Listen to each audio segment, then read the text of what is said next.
우리 하나님 말씀 마태복음 13장 53절 말씀 보시겠습니다. 하나님 말씀 마태복음 13장 53절 말씀입니다.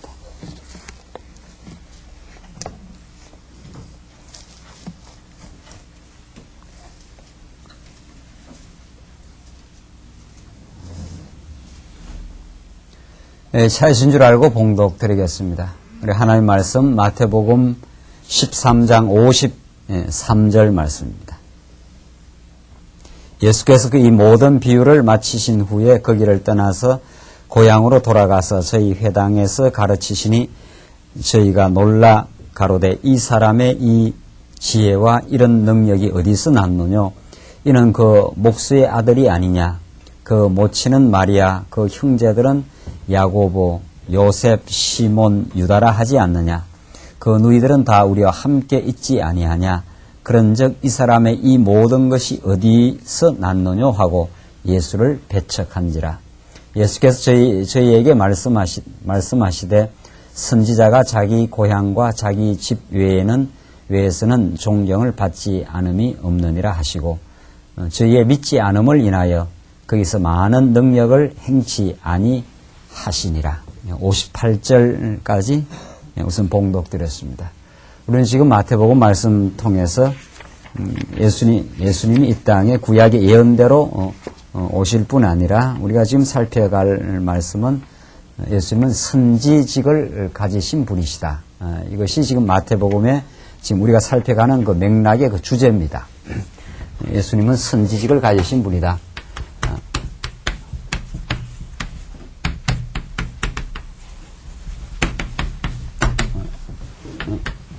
이 주제를 우리가 확인하기 위해서 지금 마태복음의 내용, 구체적인 내용을 지금 살피고 있습니다. 이것이 얼마나 중요한 내용인가 하는 것을 우리는 누차 이미 이 마태복음을 살피면서 확인했습니다. 예수님이 하늘로부터 하나님의 영원하시고 거룩하신 뜻을 우리에게 전달하러 오시는 참 선지자가 아니었던들 우리는 이 땅에 하나님도 알지 못하고 우리는 우리 자신이 어떤 존재인지 알지 못하고 삶의 의미와 가치를 우리는 이 땅에 두고 허무한 인생을 살 수밖에 없는 우리들을 위해서 구약의 선지자들이 이스라엘 백성들의 현실태와 그들을 향하신 하나님의 거룩한 사랑을 그들에게 알려주시듯이 예수님은 구약의 선지자보다 더 우월하신, 더 영원하신 존재자로 이 땅에 오셔서 하나님의 뜻을 우리에게 알려주십니다. 우리가 지금 살피는 본문의 내용은 이제 선지자로 오셔서 이제 교훈을 하시되 말씀에 의한 교훈을 우리 앞에서 배웠고 지금은 행적에 의한 교훈입니다. 교훈을 하시는데 말씀뿐만 아니라 행적, 당신의 행하는 일들을 통해서 이제 교훈하시는데 그 첫째가 우리 지난 시간이 천국에 대한 비유, 천국에 대한 것을 말씀하셨고 오늘은 그가 버림받으실 것을 말씀하시고 우리 아마 다음 시간, 오늘 계속 시간 되는 대로 이방인 구원을 말씀하십니다. 이 흐름을 이렇게 한번 보십시오. 마태복음에서 예수는 선지직을 가지신 분이시다. 근데 그 선지자의 행적으로 이제 교훈을 하시는데 선지자이신 예수가 궁극적으로 전달하는 것은 천국입니다. 이 땅이 천국이 아니다. 이 땅에서 너희들이 발버둥 치고 너희들의 자신의 노력과 자신의 계획과 경륜으로 이 땅에 천국을 이루어 보려고 행복해 보려고 발버둥 치는 그 모든 것들이 하나님 없이는 다 허무하고 허탄한 것이요 또 이 땅에 성취되지 않을 것임을 가르쳐주고 하나님의 아들로 오신 예수 안에서 영원한 천국이 이루어지고 우리 마음에 진정한 천국을 맛보며 살 수 있다. 이것이 예수님의 가르침입니다. 그래서 밭에 가서 보화를 발견하고 자기의 모든 것을 다 팔아 보화를 샀다고 그렇게 말합니다.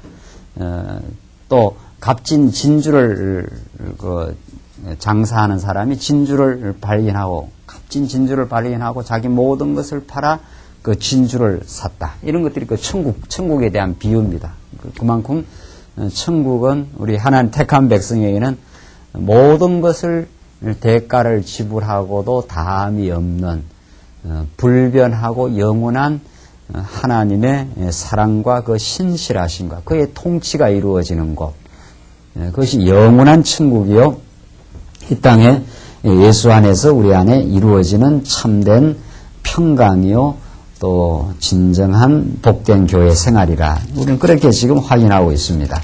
이 천국을 예수 그리스도를 통해서 하나님께서 이루어 주실 것을 여러 비유를 통해서 확정을 하십니다. 그런 다음 이 천국을 이루어가는 과정은 어떻게 이루어져 가는가 하면 이 땅에 하나님의 아들로 오신 분이 전능한 능력을 가지고 이 당대 이 유대인들을 괴롭히던 그 로마 제국을 현실적인 능력을 가지고 군사적이고 현실적이고 또 이 지상의 어떤 권세를 가지고 그들을 다 붕괴시켜버리고 이 땅에 보이는 방식으로 천국을 이루지 않습니다.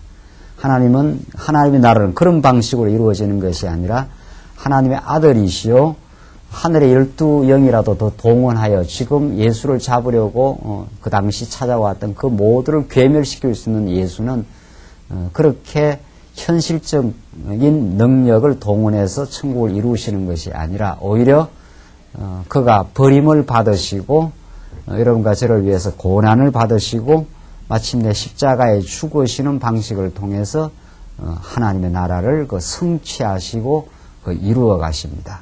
그것이 우리에게 좀 무한한 이제 하나님의 사랑의 확정으로 다가오시고 우리가 예수를 너무너무 사랑하게 되는, 그가 우리를 위해서 고난 받으시고 그가 우리를 위해서 버림을 받아주심으로 우리는 하나님 앞에서 우리는 회복되었고 하나님의 자녀로 용납되었고 내가 받아야 될 저주를 대신 십자가에서 마침내 엘리 엘리 라마 사막다니 어찌하여 나를 버리셨나이까 버림을 대신 받고 저주받으심으로 우리는 그 하나님의 무서운 진노로부터 우리는 벗어나며 하나님의 품 안에서 자유함과 평강을 얻는 하나님의 백성으로 우리가 되살아나는, 그래서 그 죽으실 뿐 아니라 부활하심으로 우리에게는 영원한 세계가 우리에게 열리는 그 방식으로 하나님은 천국을 이루어 주십니다.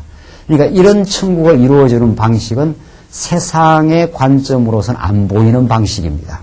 세상의 관점으로는 참 어리석게 보이고 예수님의 가르침을 세상은 이해하지 못합니다.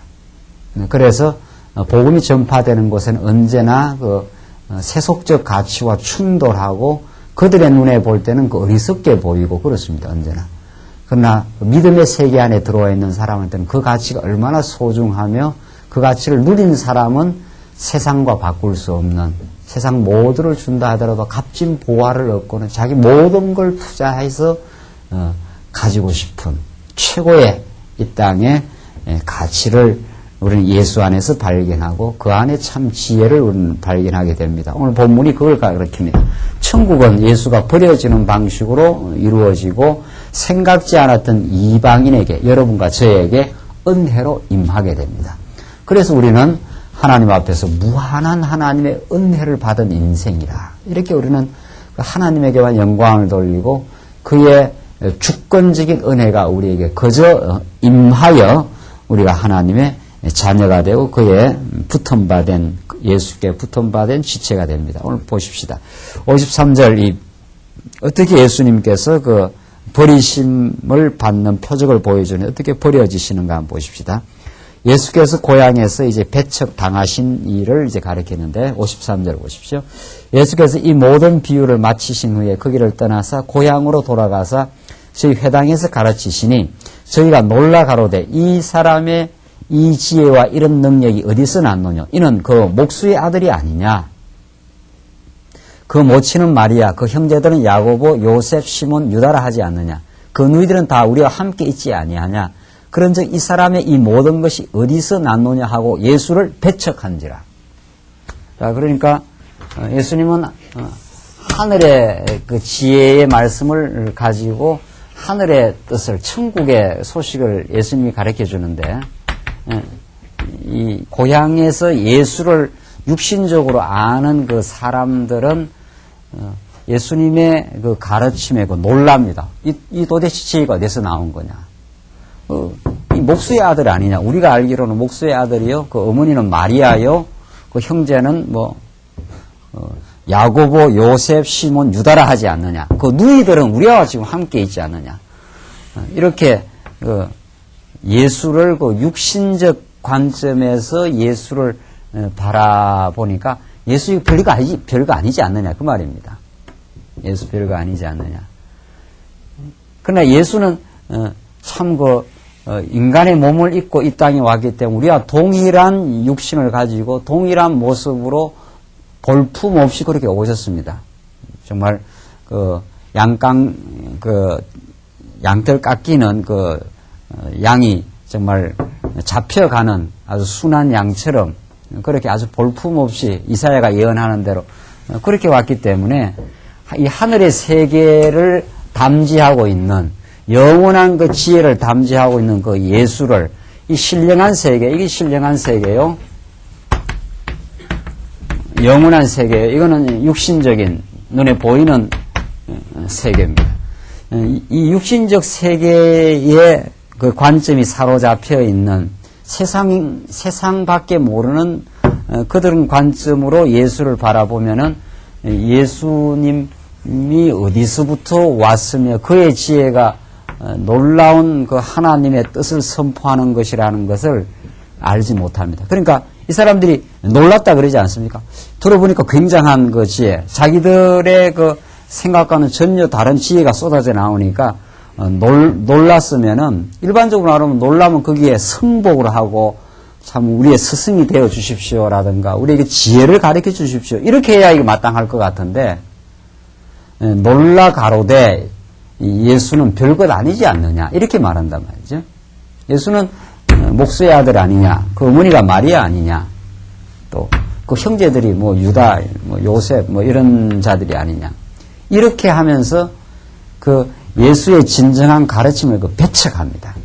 그러니까 이건 정말 예수님의 그 정체성, 예수는 도대체 누구이신가? 이게 우리 모든 2000년 교회사에 우리 예수 믿는 사람들의 그 질문이고 우리가 추구해야 되는 그 진리의 그 핵심 내용입니다. 예수는 도대체 누군가? 목수의 아들이요, 그 부치는 마리아요.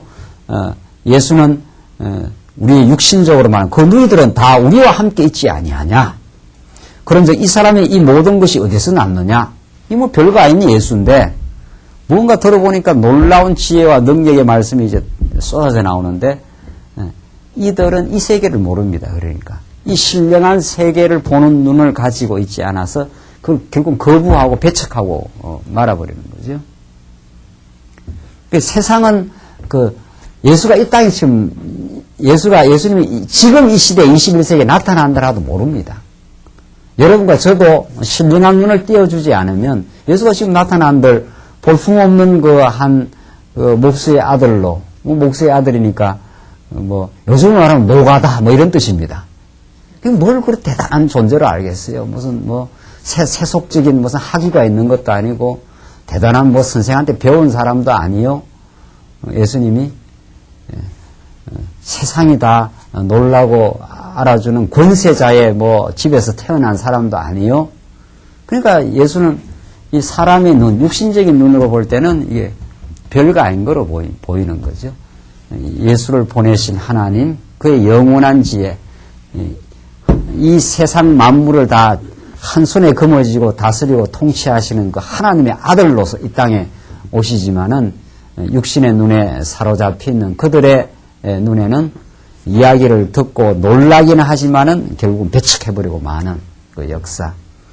이 배척당한 예수가 여러분과 저에게는 우리를 세우는 모퉁이 돌이 되시고 우리의 영원한 반석이 되시고 우리에게는 신령한 눈을 띄워주는 영원한 세계를 우리가 가지게 하는. 그래서 인생의 가치는 참 이 육신의 관점에 있지 않습니다. 인생의 참된 가치는 이 땅에서 우리가 아무리 많은 것을 가지고 있고 이 땅에 건강을 누리고 있고 세상 공부를 다 해서 모든 걸 다 아는 척해도 이 세계를 모르면은 참 초라하고 빈곤하고 참 한시적이고 무엇을 다 가지고 다 누려도 잠시 왔다 잠시 갑니다. 이 영원한 하나님의 세계를 이 세상은 가르쳐 주질 않습니다. 이 세상은. 그래서 예수님은 참 영원하신 하나님의 아들로서 이 땅에 찾아오셔서 죄악 가운데 허덕이며 삶의 길을 몰라서 의미를 몰라 방하는 우리 인생을 찾아오시고 우리를 참으로 하나님을 알게 하는 그 부요를 누리게 하는 신령한 세계를 보게 하는 보이지 아니하는 세계가 진짜 보이는 세계의 근본이요 바탕임을 알게 하는 언젠가는 예수님 다시 오시면 이 보이는 세계는 두루마리 말리듯이 다 말려버리고 영원한 새하늘과 새 땅이 존재함을 그리고 이 땅에 우리가 사는 것도 참으로 치열하고 때로는 갈등스럽고 죄악의 현실을 우리가 살아야지만 이걸 우리는 회피하거나 여기에 자족해서 사는 어리석은 인생이 아니라 이곳에서 끊임없이 하나님을 배워가고 하나님의 인도를 느끼고 주신 삶에 치열하게 살아가는 삶으로 힘주시는 것은 이 위로부터 온 그 진리의 말씀의 능력입니다. 그러나 당대 고향에 있던 예수를 잘 알았던 예수를 육신적으로만 알았던 그들은 예수를 그 배척하고 많은 어리석음을 겪게 됩니다. 그래서 예수를 따르는 우리들도 세상에서 항시 용납되거나 세상이 우리를 그렇게 편안하게 받아주려고 생각할 수가 없습니다. 진리의 길을 가는 우리들은 오히려 어리석다라고 그렇게 지칭을 받기도 하고 너희들 무엇이 좋아서 그렇게 만날 모이고 여기다 연보해서 내고 그것도 좋다고 그러고 그들의 눈에는 여기는 아주 비생산적이요 여기는 뭐 세속적으로는 무가치한 그 일들이 이루어지는 것 같잖아요. 그러나 우리 인생의 가장 근원적이고 근본적인 영원하신 하나님의 사랑과 그 은혜와 우리의 삶이 하나님에게 달려있고 그 하나님을 추구하는 인생이라는 것을 우리는 진리를 말씀을 통해서 배우고 세상이 가르쳐주지 않는 영원한 사랑의 방식을 우리는 나누고 세상에서 이루지 못하는 참된 섬김의 삶이 이 교회를 통해서 있습니다. 세상은 많이 가지면 더 가지려고 하고 더 쥐고 더 누리고 군림하고 지배하고자 하지만 하나님의 은혜와 사랑을 깨달은 성도는 자기가 가진 것으로 만족하고 나누어주고 싶고 평화를 함께 누리고 싶어하고 섬기고자 하는 그래서 세상의 눈으로 볼 때는 의아하게 보입니다. 이 육신으로 보는 이 신령한 세계가 신령한 세계를 담고 있는 예수와 그의 지체들의 바보들이 하는 일이다 이렇게 보이는 거죠. 바울은 얼마든지 기득권을 누릴 수 있는 사람인데 그걸 기꺼이 버리고도 참 행복해했습니다. 그래서 바울이 그렇게 치열하게 고난의 삶을 섬김을 삶을 산 것은 육신적으로는 참 고달픈 길을 선택한 거죠. 육신적으로 보면 바울은 굉장히 바보 같은 길을 선택했는데 신령한 세계로 보면 아주 충만하고 복되고 행복했습니다. 그리고 바울의 수고와 고난이 수많은 영혼들을 자유케 하고 부요하게 하고 행복을 가져다 주는 삶으로. 그러나 바울이 만약 육신적인 삶으로 그냥 가지고 있어버렸으면 그냥 그것 자체로 매몰되어서 그것 자체 안에 매몰되고 오그라들고 그래서 참 마음의 평화 기쁨을 누리지 못하는 육신적으로는 기독권을 좀 누렸겠죠. 바울은. 또 누릴 만한 그런 위치에 있었습니다. 그러나 바울은 신령한 하나님의 은혜를 깨닫고 그것을 포기함으로 자기 고난을 다 쓰지 아니함으로 얼마나 많은 영혼들과 함께 행복을 누리면 너희들이 내 마음에 있으며 내가 너희를 생각할 때마다 감사하고 행복했다. 바울이 그런 삶입니다. 그게 신령한 삶입니다. 그건 육신의 관점으로서 모르는 겁니다. 바보처럼 보이고 손해보는 것처럼 보이는데 바울은 손해가 아니었고 풍요를 누리는 길이었고 영혼을 누리는 길이었고 더 많은 영혼들과 함께 행복을 나누는 길이었다. 바울은 그렇게 말합니다. 예수님이 그런 아주 전형적인 하늘로부터 진리를 갖고 이 땅에 오신 분이었지만 세속의 관점에서는 전혀 배척당하는 그런 모습. 당연한 길을 가신 거죠. 그러니까 하늘의 뜻을 전달하니까 모르는 거죠. 이 땅에 있는 사람들은. 그러니까 이 땅에 있는 사람들 중에서 하늘의 뜻을 알기로, 천국의 비밀을 알기로 허락된 하나님의 백성들에게는 예수가 우리는 전부입니다. 이렇게 되는 거죠. 당신이 우리에게 모든 걸 허락하셨고 지금도 우리를 지배하시는 주관자요, 우리에게 삶의 의미를 주신 분이요, 우리가 남은 목숨이 붙어 있다면 주의 진리를 위해서 우리가 할 수 있는 일이라면, 참 그를 위해서 살 수 있다면, 우리 지체들을 사랑하고 복음을 전파하며 함께 복음을 나누고 누리며 살 수 있다면 우리의 남은 삶의 참된 행복이요 기쁨입니다. 이것이 우리가 오늘 배척당한 예수, 우리를 이 땅에 진리를 가지고 왔지만 땅의 사람으로부터 배척당한 그 예수를 우리는 받아들이게 되는, 우리는 그 예수를 그리스도로 모시는, 그를 우리의 주관자로 모시는, 그를 우리의 영원한 가치로 우리는 깨닫는 그런 복된 삶 속에 우리가 지금 부름을 받고 있습니다. 14장으로 넘어가시면은 헤롯 왕이 예수의 소문을 듣고 세례 요한이 살았다고 하는 그런 이제 엉터리 같은 소리를 하며 세례 요한을 결국은 그 참형을 가합니다. 목을 베어서 죽입니다. 세례 요한이 목 베어 죽는 이 사건은 예수 앞에 6개월 먼저 온 세례 요한, 구약의 마지막 선지자로 이 땅에 오신 세례 요한이 목 베임을 당하는 사건은 장차 예수도 고난받고 죽을 것에 대한 예고편으로 지금 보여줍니다. 14장 1절 한번 봅시다. 그때 분봉한 헤롯이 예수의 소문을 듣고 그 신하들에게 이르되 이는 세례 요한이라. 저가 죽은 자 가운데서 살아났으니 그러므로 이런 권능이 그 속에서 운동하는도다 하도다. 그러니까 예수님의 그 소문을 듣고 이 헤롯은 아주 사악한 이 왕입니다. 분봉왕, 로마로부터 그 권세를 그 위임받은 왕이죠. 그 당시 이 지역을 통치한 왕입니다.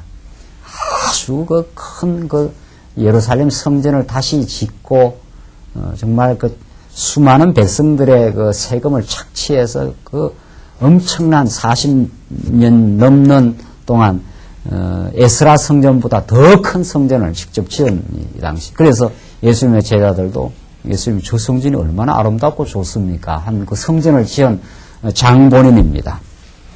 자, 이런 그 장본인, 이 세속적 파워를 갖고 있는 이 장본인은 세례 요한도 눈에 가시요, 예수님도 마찬가지입니다. 그래서 예수님의 소문을 듣고 신하들에게 뭐라는가 하면 세례 요한이라. 저가 죽은 자 가운데서 살아났으니 그러므로 이런 권능이 그 속에서 운동하는도다 하더라. 이렇게 해서 죽은 세례 요한이 살아나서 예수 안에서 운동한다. 뭐 이런 식으로 지금 말하는 거죠. 3절 전에 헤롯이 그 동생 빌립의 아내 헤로디아의 일로 요한을 잡아 결박하여 옥에 가두었으니 이는 요한이 헤롯에게 말하되 당신이 그 여자를 취하는 것이 옳지 않다 하였습니다. 요한은 뭐 거침없이 그들의 그 불의를 고발한 거죠. 선지자의 역할입니다. 선지자는 그 당시 인간들이 가지고 있는 그 죄악을 그 가감없이 그대로 노출하고 폭로하는 역할. 그래서 선지자는 구약의 예레미야 선지자도 그렇고 언제나 그 당대 사람들로부터 배척받거나 오히려 핍박받는 그런 그 어려움을 겪게 됩니다. 그래서 그 선지자는 그 있는 그 사실을, 하나님의 뜻을, 또 인생의 어리석음을 그대로 폭로하고 그대로 선포하는 일, 그게 선지자의 그 역할인 거죠. 하나님의 말씀 전거도 마찬가지죠. 이 시대의 말씀 전거는 선지자는 아닙니다만은 성경에 있는 말씀을 그대로 액면 그대로 인생의 그 죄악된 모습을 조금도 완화시켜주거나 여러분과 제 어리석은 모습을 뭐 덮어주거나 미워할 일이 없는 거죠. 인생이 이런 것이다라는 걸 성경이 말한 그대로 사실대로 선포하는 역할, 그게 성경 가르칩니다. 그럼에도 불구하고 하나님께서 우리를 은혜를 베푸셨다. 이게 복음 그 선포입니다. 그러나 복음이 희석되면 인간을 자꾸 부추기고 인간이 할 수 있다고 하고 인간이 나름대로 노력하면 무언가 하나님 앞에서 용납받을 수 있다는 식. 그런 식의 그 가르침은 전혀 성경의 그 가르침이 아닙니다. 여러분과 저는 하나님의 은혜가 아니면은 전적으로 하나님 앞에 그 진노받아 마땅한 인생. 여러분과 제가 하나님 앞에 자녀로 부름을 받고 은혜로 부름을 받은 것은 우리의 공로가 전혀 없어. 그 은혜를 받아 하나님의 자녀로 마음의 기쁨을 누리고 주 앞에 봉사하는 건 전적인 하나님의 성령의 그 인도요, 그의 열매이라. 그게 우리의 그 성령의 가르침입니다. 그래서 우리는 아무도 교회 안에서 우리를 자랑할 것이 아무도 없노라. 오직 자랑할 것은 십자가만을 자랑하고 그의 십자가의 고난만이 우리의 무한한 영광이요, 우리의 자랑이요, 그분이 우리를 하나로 묶으시는 분. 그의 통치 아래 우리가 하나됨, 그것만을 선포해야 되는 거죠. 그래야 우리는 과정적으로 인간의 미숙함 때문에 갈등도 있고 서로 뭐 잘남 때문에 서로 밀고 당기고 하다가도 모든 근원적인 문제가 복음 안에서 우리는 해소되고 우리는 어리석음이 발견되고 주 앞으로 우리 모두가 나아가도록 그렇게 됩니다. 복음이 복음대로 선포되는 것처럼 그 중요한 건 없습니다. 우리는 나와 너와 그가 이렇게 더불어 살지 않습니까? 주의 주되심, 이것만이 우리의 그 복음의 선포입니다. 예수님이 우리의 주관자 되심, 그가 우리의 왕 되심, 그가 그리스도 되심, 그의 은혜와 그의 통치 속에 우리는 종속되어 있고 우리는 그의 무한한 은사를 그가 베풀어 주신 은사를 따라서 우리는 하나님 앞에 봉사하게 되어 있습니다. 이걸 성경의 가르침인 거죠. 그래서 우리는 우리 자랑이 점점 없어지고 우리 자신을 강화하거나 우리 자신을 돋보이게 하려는 어리석음이 자꾸 없어지고 하나님께서 그대로 용납받은 죄인이요, 이제는 하나님의 자녀가 되었으며 우리가 하나님을 섬기는 은사를 받았으며 우리는 사랑하는 지체들을 붙들어 줄 수 있는 그런 은사를 받은 존재라고. 그래서 많이 수고하고 많이 애쓰고도 내가 했습니다라는 게 아니라 나와 함께 하신 하나님의 은혜가 이 일을 하게 했습니다. 얼마나 깨끗하고 얼마나 순수한 그 신앙. 이것은 예수가 우리의 주되심을 깨달을 때만 우리는 가능합니다.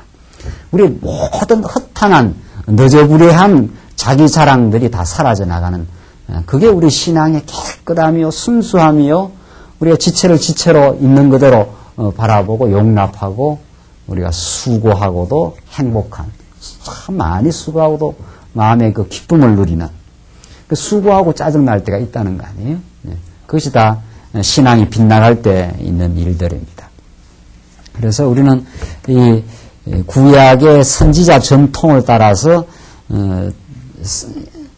이 세례 요한은 와서 가감없이 인생의 그 죄악을 폭로하고 하나님의 은혜만을 바랄 수밖에 없는 우리 인생임을 가르쳐 주는 거. 이게 선지자 전통입니다. 예수님은 참 선지자로 오셔서 예수님 앞에, 예수님이 완전케 한 율법 앞에 누가 감히 내가 의롭다 할 자가 있느냐 말이죠. 옛사람에게 말한 바 너희가 살인하지 말라 했다는 걸 너희는 들었으나 나는 너희에게 말하노니 형제를 보고 라가라 하는 자는 지옥불에 들어간다. 미워만 해도 지옥불에 들어간다. 이렇게 참 선지자로 오신 예수님은 우리의 본성을 너무도 잘 아시고 죄악됨을 아시고 그 허탄한 바리새인들의 자기 의롭다고 지금 포장하는 그 바리새인들을 폭로하고 우리의 인생의 죄악된 본질을 정말 그 날카로운 메스를 갖다 대듯이 그렇게 다 폭로를 시켜버리고 맙니다. 그리고 내 앞으로 오라 이렇게 하는 거죠. 아무것도 가지고 오지 말고 오직 하나님 앞에 긍휼을 입을 수밖에 없는 우리 인생입니다라고 하나님께 그렇게 나오라고 예수님이 우리 가르쳐 준 거죠. 이 마태복음 앞에서 선지자 그 전통을 따라서 오신, 구약 전통을 따라서 오시고 총체적으로 이루신 그 예수님이 그렇게 하신 것처럼 요한은 헤롯에게 말하되 당신이 그 여자를 취한 것이 옳지 않다 하였습니다. 헤롯이 요한을 죽이려 하되 민중이 저를 선지자로 여김으로 민중을 두려워하더니, 이 보십시오. 헤롯, 언제나 그 권세자들은 그 두려움이 있습니다. 그 민중 편을 또 봐야 되지 않아요? 여론 정치를 해야 될 거 아니에요? 그래서 민중을 두려워하더니 6절 마침 헤롯의 생일을 당하여 헤로디아의 딸이 연석 가운데서 춤을 추어 헤롯을 기쁘게 하니 헤롯이 맹세로 그에게 무엇이든지 달라는 대로 주겠다 허락하거늘 그가 그 의미의 시킴을 듣고 가로되 세례 요한의 머리를 소반에 담아 여기서 내게 주소서 하니 얼마나 이게 사악한 참 요구입니까? 참 여자치고 아주 독하네요. 예, 아주 어떠니 이렇게 독할 수가 있냐 말이죠. 예, 머리를 소반에다 접시에 담아 달라. 예, 이렇게 지금 하는 거 아니에요? 그래서 10절 사람을 보내 요한을 옥에서 목베어 그 머리를 소반에 담아다 그 여아에게 주니 그가 제 어미에게 가져가니라. 그 어미의 그 아들이네요. 아들이 아니라 그 딸이구만 말이죠. 소반에 담아다가 목을 베가지고 그걸 담아다가 참 인간의 그 죄악상 아주 잔인함 우리 인간의 그 내면 속에 그 담겨 있는 로마스가 그 노출시키는 그 인간의 어리석음 참 그 극악상은 이루 말할 수가 없습니다. 그게 참 하나님이 그만큼이라도 세상을 붙들어 주니까 이렇게 가고 있지. 하나님께 손 놔버리면은 오늘 여기 나타나는 이런 그 잔인함, 사악함 이게 인간의 그 뿌리 깊이 박혀 있는 어리석음입니다. 여러분과 저도 하나님이 은혜로 정말 붙들어 주니까 오늘 하루도 평안히 살고 정말 미워하고 저주하지 않고 정말 우리가 감사하게 살 때가 있고 더 우리는 축복받아서 다른 사람을 축복하며 다른 사람을 긍휼히 여기며 다른 지체들이 강건하게 자라기를 바라며 우리 살아가는 건 말할 수 없는 은총입니다. 우리 인생은 손 놔버리면은 하나님 은혜의 손길을 놔버리면 어디까지 갈지 모릅니다. 우리 인생이라. 정말 하나님의 은혜가 임해야 우리는 그 바른 인생이 되는데 그 머리를 소반에 담아다 그 여아에게 주니 그가 제 어미에게 가져가니라. 요한의 제자들이 와서 시체를 가져다가 장사하고 가서 예수께 고하니라. 앞에서는 예수님이 고향에서 배척을 받았고 이제 여기서는 이 사건은 예수님 먼저 6개월 먼저 오셔서 예수님의 예수님 앞서 오셔 곧 예수님 오실 것을 선포한 나는 그의 그 신들매도 감당치 못하겠다고 나는 정말 쇠하여야 하고 그는 흥하여야 하리라. 구약의 모든 이제 예언을 성취하러 오실 분 나는 쇠하지만 내 뒤에 오시는 분이 그 흥하여야 하리라. 정말 메시아의 앞길을 그 예고하고 앞길을 열어준 그 세례 요한의 그 말로는 오히려 목이 배임을 당하는 그러나 가장 정말 그 복받은 인생입니다. 이게 주를 위해서 정말 목배임을 당한 자들, 주를 위해서 그 순교한 자가 최고의 그 영광이라. 그걸 육신적 가치를 갖고 있는 사람이 이해는 하겠습니까? 육신적 가치를 갖고 있는 사람이 이 땅이 전부요, 내 목숨이 가장 소중한 것이요, 내 건강이 가장 소중한 것이요, 이렇게 하는데 성경은 목배임을 당한 자가 주를 위해 목배임을, 주를 위해서 죽는 자가 최고 복된 자인데 세례 요한이 그렇게 복음을 예수 앞에 와서 예수를 예고하고 그 앞길을 열어놓은 세례 요한 이렇게 목배임 당해 죽습니다. 이 그 순교의 그 전통이 2000년 교회사에서 언제나 맹맥하게 살아있고 우리는 뭐 순교 하나님께 허락해야 순교를 하는 거니까 순교 당하지 않는다 하더라도 순교와 방불한 혹은 예수 안에서 죽어가는 예수 안에서 고난을 걸머지는 그 전통을 따라서 교회는 언제나 섰습니다. 언제나 그렇습니다. 그 외에 다른 길이 없습니다. 내 고난을 포기하고 내 고난을 즐거이 포기하는 그 길 외에 교회가 세워지는 법이 없습니다. 예수님 십자가에 죽으시고 부활하시는 그 길을 따라 수많은 제자들이 영광된 영원한 하나님의 그 생명을 누리고 정말 살아갔고 우리 고린전서 공부하지만은 고린도 교회가 그렇게 분쟁이 일고 송사하는 건 전부 자기 유익, 자기 주장, 자기 강화, 자기 돋보임, 거기에서 나오는 모든 분쟁들입니다. 그래서 사도 바울은 십자가의 도를 너희들 다시 터득하고 자기 부인, 자기 고난 포기, 그렇게 하려면 자기를 부인하고 자기 고난을 포기하려면 하늘의 풍요한 은혜를 깨달아야 합니다. 너희들은 아직 예수님의 십자가를 통해 드러난 무한한 사랑과 그 감격, 그게 마음에 부족하면 어떻게 이걸 포기하겠어요? 이걸 억지로 포기하라고 성경 강요하지 않습니다.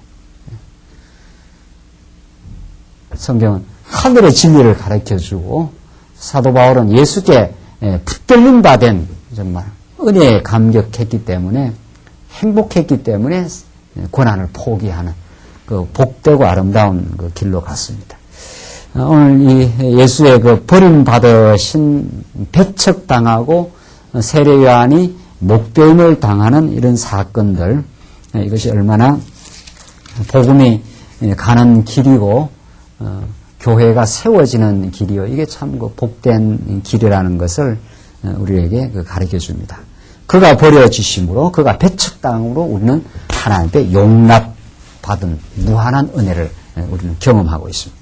13절 보십시다. 13절로 21절 보시면 이제 그 유명한 오병이어 기적이 나옵니다. 한번 보십시다. 예수께서 들으시고 배를 타고 떠나서 따로 빈들에 가시니 무리가 듣고 여러 고을로부터 걸어서 쫓아간지라. 예수께서 나와서 큰 무리를 보시고 불쌍히 여기사 그 중에 있는 병인을 고쳐 주니라. 저녁이 되매 제자들이 나와 가로되 이곳은 빈들이요 때도 이미 저물었으니 무리를 보내어 마을에 들어가 먹을 것을 사 먹게 하소서. 예수께서 가라사대 갈 것 없다. 너희가 먹을 것을 주어라. 제자들이 가로되 여기 우리에게 있는 것은 떡 5개와 물고기 2마리뿐이다. 이 오병이어입니다. 떡 5개, 물고기 2마리뿐입니다.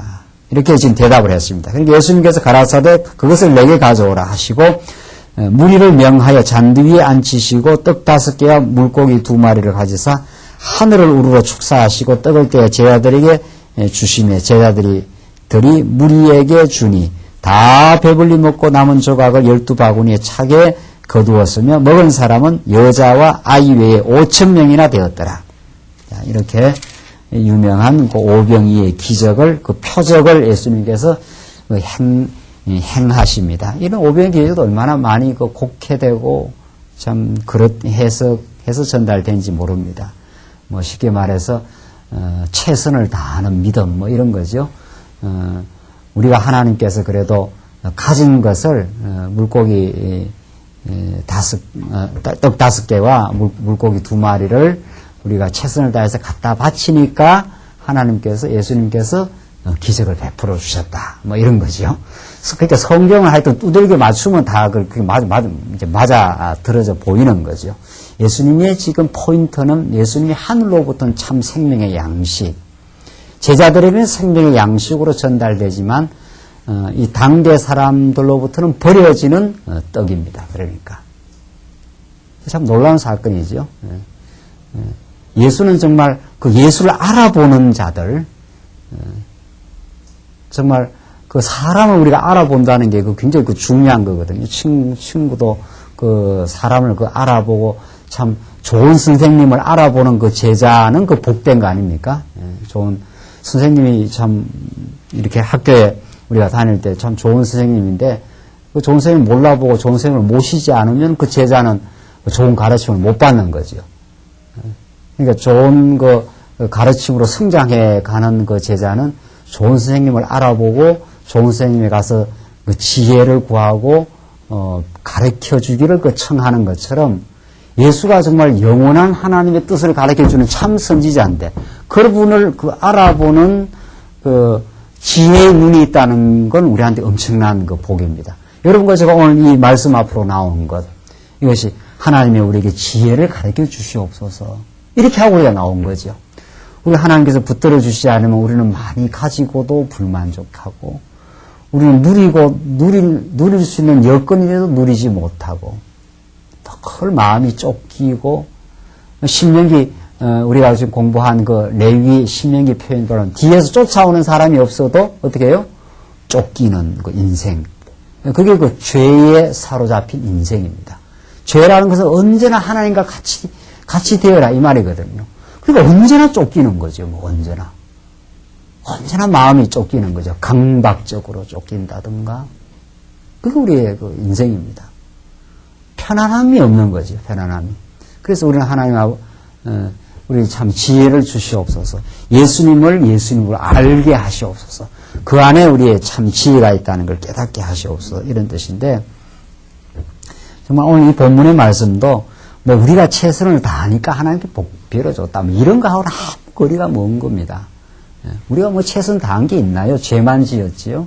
우리 하나님 앞에서 은혜를 임하지 않았으면 그런 내용하고는 전혀 달리 정말 하나님께서 이제 떡 5개 하고 물고기 2을 작은 것이었는데 하나님의 능력으로 하나님께서 그리스도에게 능력을 베풀게 하셔서 정말 제자들이 영원히 먹어야 될 정말 생명의 떡으로 이 땅에 오셨다는 걸 이 표적적 사건으로 보여준 겁니다. 표적적 사건으로 보여주셔서 제자들에게는 정말 영원한 생명의 떡, 영원히 먹고 풍요하게 누리며 살아야 될 생명의 떡으로 오신 것이고, 이 당대 육신의 눈을 가진 자들, 예수님을 목수의 아들로만 바라보는 그 껍데기로만 보는 시각, 이런 거죠. 그들로부터는 버림을 받는 떡입니다. 그러니까 예수님만. 조금 더 뒤에 가면 이제 그 이방 여자가 그런 말을 합니다.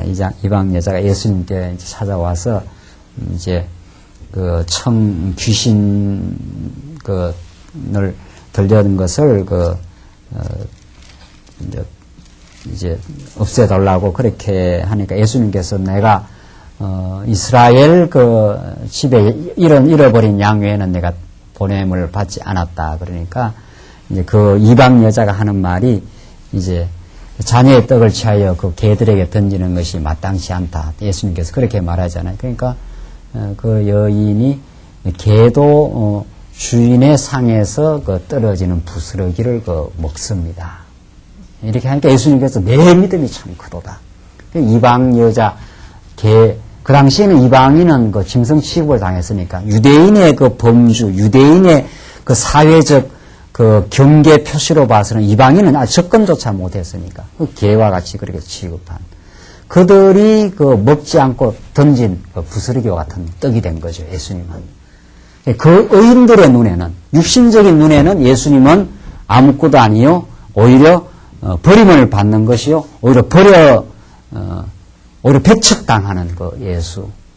그러나 세리와 창기와 이 땅에서 버림을 받았던, 그 당시 버림을 받았던 그들에게는 정말 하늘의 그 보화를 얻게 되는 그런 하나님의 놀라운 그 은혜의 사건으로 예수님은 임하게 됩니다.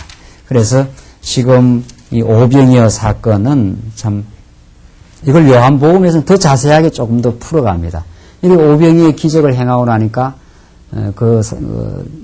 요한복음에는 이분이 하늘로부터는 참 선지자다 이러면서 예수님을 막 대단히 이제 발견을 하고 예수님을 억지로 임금을 삼으려고 그랬다. 그 표현이 나옵니다. 그래서 예수님은 그들이 억지로 임금 삼으려고 하는 그 허탄한 시도를 버리고 혼자 어디로 갔다고 되어 있습니까? 산으로 들어갔다. 이렇게 되어 있어요. 그 요한복음에 요한복음에는 이 오병이어 사건을 조금 더 그렇게 서술을 합니다. 세상 사람들이 예수님이 오병이어 기적을 행하니까 예수님만 모시고 있으면 얼마나 좋겠어요? 그러니까 먹을 거 입을 거 염려를 쓰라. 언제나 떡 5개 하고 물고기 2마리만 있으면 5,000명을 먹이니까. 예수님이야말로 정말 예수님 우리 한국의 경제기획원 장관쯤이 되면은 우리 한국 경제에 아무 문제가 없을 거 아니에요. 그러니까 예수님을 임금으로 삼아야 되겠구나. 이렇게 해서 예수님을 육신적인 어떤 문제를 해결해 주는 복방망이로 그 당대 사람들이 끌어안으려 한 거죠. 그러니까 예수님 그걸 거부해 버립니다. 혼자 산으로 가시니라 이렇게 했어요. 혼자 산으로. 오늘날도 얼마나 예수님을 이런 복방망이로 현실의 지금 직접적 문제를 해결해 주는 그런 존재로 예수님을 쫓아다니고 예수님을 숭배하고 거짓 숭배하고 그건 예수님을 숭배하는 게 아니라 자기 탐욕을 추구하는 거죠. 자기 탐욕을 추구하기 위한 한 도구로 예수를 받아들인 거예요. 예수를 주로 모시는 게 아니죠. 자기가 주관자가 돼 있고 인생이 주관자가 돼 있고 자기의 욕망이 있어요. 자기가 이루고자 하는 욕망을 이루고는 도구로 예수를 삼는 거죠.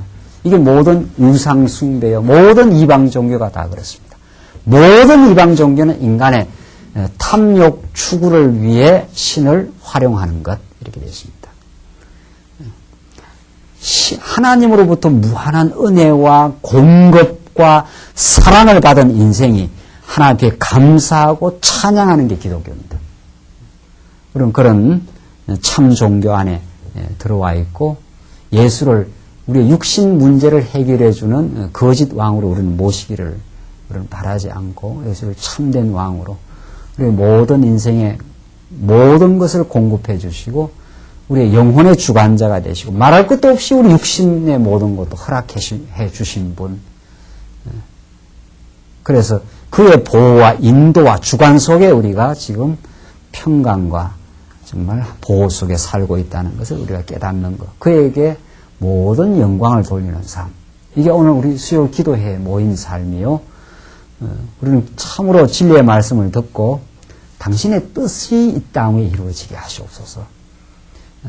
우리 어리석은 우리 인생을 말씀으로 붙들어 주시고 당신의 도구가 되게 하셔서 당신이 나의 도구가 아니에요. 당신이 우리의 주관자가 되어 주셨기 때문에 당신이 나를 거룩한 이제 의의 병기로 사용해 주시고 거룩한 도구가 되게 하셔서 참으로 날마다 삶 속에서 감사하게 하고 신령한 세계를 보게 하시고 오늘의 우리에게 주어진 육신적 어려움이 있다면 그것이 당신을 더 의지하게 하시고 지혜의 말씀으로 넉넉하게 이겨나갈 수 있도록 하나님께서 힘을 공급해 주시고 하늘의 뜻이 우리 안에 이루어지게 하셔서 이 평화와 자유가 우리의 수고를 통해서 널리 전파되게 하시옵소서. 이게 우리의 참된 그 기도입니다. 그래서 예수님을 이 오병이의 기적을 통해서 예수님을 억지로 임금 삼으려고 했던 그 허탄한 그 인간들의 시도를 예수님이 거부하고 혼자 산으로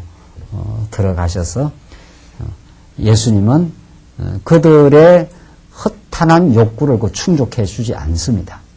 이것이 우리가 예수를 참 바르게 믿는 예수님 우리에게 정말 신령한 갈증을 채워주시고 정말 모든 것을 우리에게 공급해 주시되 우리의 욕망을 우리 뜻대로 채워주는 분이 아닙니다. 때로는 우리의 욕망을 우리는 예수님은 거부하시고 우리 허탄한 것을 요구하는 것을 어리석음이라고 깨우쳐 주시고 너가 많은 것을 공급받았고 은혜로 가지고 있다고 하는 신령한 눈을 예수님 우리에게 늘 깨우쳐 주시고 그 지혜의 눈을 뜨게 하셔서 마음의 평강을 얻도록 인도해 주시는 분. 그가 참 우리를 사랑하시는 분이십니다. 22절 말씀 보시면은 22절로 33절은 예수께서 바다 위로 걸으시는 표적을 행하십니다. 예수께서 즉시 제자들을 제촉하사 자기가 무리를 보내는 동안에 배를 타고 앞서 건너편으로 가게 하시고 무리를 보내신 후에 기도하러 따로 산에 올라가시다 저물매. 여기 또 나오잖아요. 여기 또 나오죠. 기도하러 따로 산에 올라가시다. 그리고 예수님은 언제나 하나님을 의지하는 자기 시간을 가졌다는 걸 알 수 있죠. 이게 참 중요한 본입니다.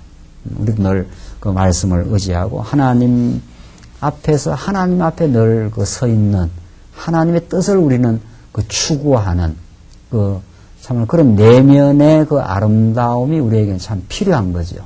우리 모여서 이렇게 물론 말씀 듣는 것도 아주 중요하지만 하나님의 뜻을 늘 생각. 하나님이 오늘 여기에 계신다면은 우리는 어떻게 판단할까? 늘 하나님께 물어보는 그런 자세. 이게 다윗이 늘 그랬습니다.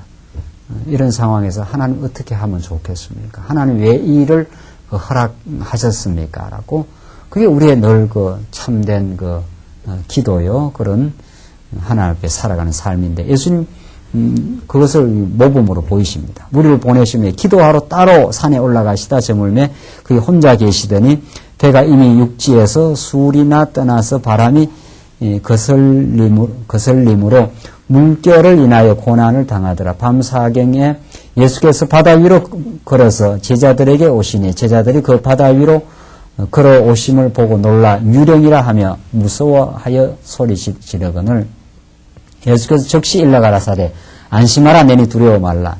베드로가 대답하여 가로되 주여 만일 주시어든 나를 명하사 물 위로 오라 하소서 한데 오라 하시니 베드로가 배에서 내려 물 위로 걸어서 예수께로 가되 베드로는 아주 재미있는 사람이죠. 아주 재미있는 아주 격정적이기도 하고 실수도 많고 여기 보십시오. 예수님 물 위로 걸으니까 자기도 뭐 하고 싶었던 지금 욕구가 생겼습니다. 그러니까 나를 명하사 물 위로 오라 하소서. 그 얼마나 그거 하고 싶었겠어요? 뭐 예수님이 물 위로 못 걸으시니까 자기도 그렇게 좀 걷고 싶다. 그런데 30절 바람을 보고 무서워 빠져 가는지라 소리질러 가로되 주여 나를 구원하소서 하니 예수께서 즉시 손을 내밀어 저를 붙잡으시며 가라사대 믿음이 적은 자에 왜 의심하였느냐 하시고 배에 함께 오름에 바람이 그치는지라.